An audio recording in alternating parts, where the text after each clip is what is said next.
Hi everyone. तो मैंने आज ये तो देख लिया, अगर आपके पास पैसा हो तो आप एफआईआर भी बदल सकते हो, और इस चीज़ को प्रूव करूंगा। पर उससे पहले लड़ाई किस बारे में हुई, क्यों हुई, हम इस बारे में बात नहीं करेंगे। मैं सीधा पॉइंट पे बढ़ता हूँ। एलविश ने जो लोकेशन दी थी वो उसके घर की लोकेशन थी, या फिर किसी के तो घर की लोकेशन थी। और मेरा इंस्टिंक्ट बोला कि मुझे उसे अपने लोकेशन में बुलाना चाहिए, जो एक पब्लिक लोकेशन हो। अब मेरे को यही था भाई कि जो भी गलतफ़हमी है डिबेट से सॉल्व करो। अगर आपको लगता है आप सही हो तो आप डिबेट करो, मेरे को लगता है मैं सही हूँ, मैं डिबेट करूँगा। तो कुल मिला के शब्दों से ही जीतना था इस चीज़ को। और मैंने पूरी तैयारी की थी। मैंने वहाँ पे सोफ़ा-वोफ़ा सब लगाया था कि जब एल्विश भाई आएँगे तो वहाँ बगल में बैठेंगे, ये वो फलाना-ढिकाना। लेकिन जैसे ही वो आए, एक तो अटैक करना शुरू कर दिया, ऊपर से बहुत सारे बंदों के साथ आए। ऊपर से ये भी नहीं था कि वन ऑन वन फाइट हो, उसके साथ उसके कुछ बंदे थे, वो भी मदद कर रहे थे उसकी। इस तरीके से मदद कर रहे थे कि मैं कुछ कर ही नहीं पा रहा था, क्योंकि मेरे को 2-3 लोगों ने पकड़ लिया था अगल-बगल से। अब जब लड़ाई हुई, लड़ाई के बीच में ही एल्विश ने मेरे को लगभग ये अपने घुटनों से नाक पे मारा, कई बार हाथों से मेरे सिर्फ़ मुँह पे मारा। और जब मारा उसके बाद उसने बगल से एक फ़ोन भी उठाया जो दूसरे एंगल पे रिकॉर्डेड है, और फ़ोन से मेरे स्पाइन पे मारा। और आप सभी को पता है, अगर स्पाइन पे गलती से भी स्पाइन टूटता है तो आप ज़िंदगी भर के लिए लावारिस हो सकते हो, अपाहिज हो सकते हो।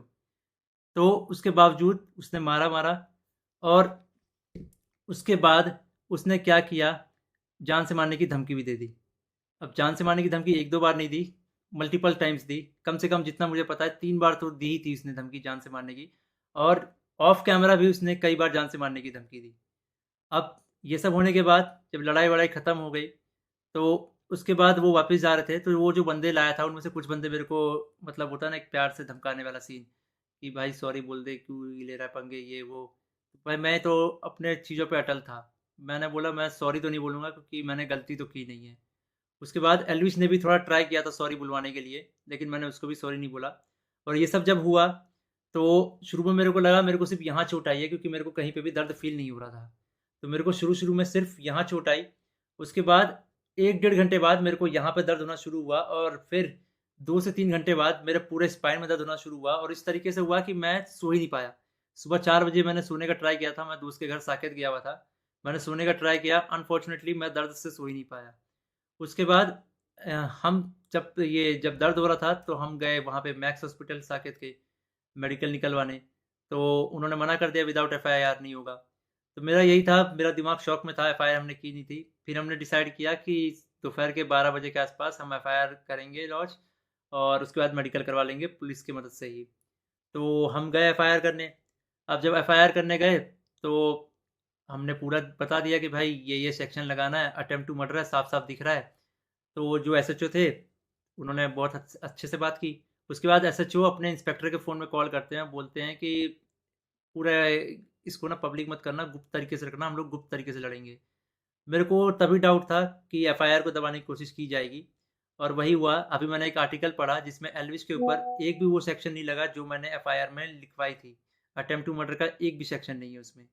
तो कुल मिला के मैं क्या समझूं, अगर आपके पास पैसा हो तो आप एफआईआर भी बदल सकते हो। मतलब हरियाणा में इस तरीके से गुंडागर्दी चल रही है कि एक बंदा आता है, मारता है, और उसके खिलाफ कोई एक्शन नहीं होता। उसको पुलिस पकड़ के लेके नहीं जाती। यहाँ पे इस बात को 24 घंटे हो चुके हैं, और वो बंदा अभी हंस रहा होगा कि उसको कोई पकड़ के नहीं ले गया, उसको फर्क ही नहीं पड़ा होगा। मैं हरियाणा के सीएम खट्टर जी से रिक्वेस्ट करना चाहूँगा कि इस गुंडे एलविश यादव को अरेस्ट करवाओ। इसका बैकग्राउंड बहुत ख़राब है। जिस तरीके से ये यूथ को इंस्पायर कर रहा है, वायलेंस को प्रमोट कर रहा है, उससे साफ-साफ पता लग रहा है यूथ बहुत गलत वे में मोटिवेट हो रही है इससे, और ये चीज़ बहुत ही ख़राब है।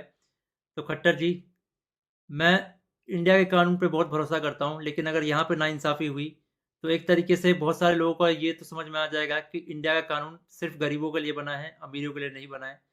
तो मैं नहीं चाहता कि ये कानून भी, ये एफआईआर भी दब जाए। और साफ-साफ पता लग रहा है दबाने की कोशिश की जा रही है इस एफआईआर को। अगर ये एफआईआर दबता है तो ये इंडिया के कानून की हार है।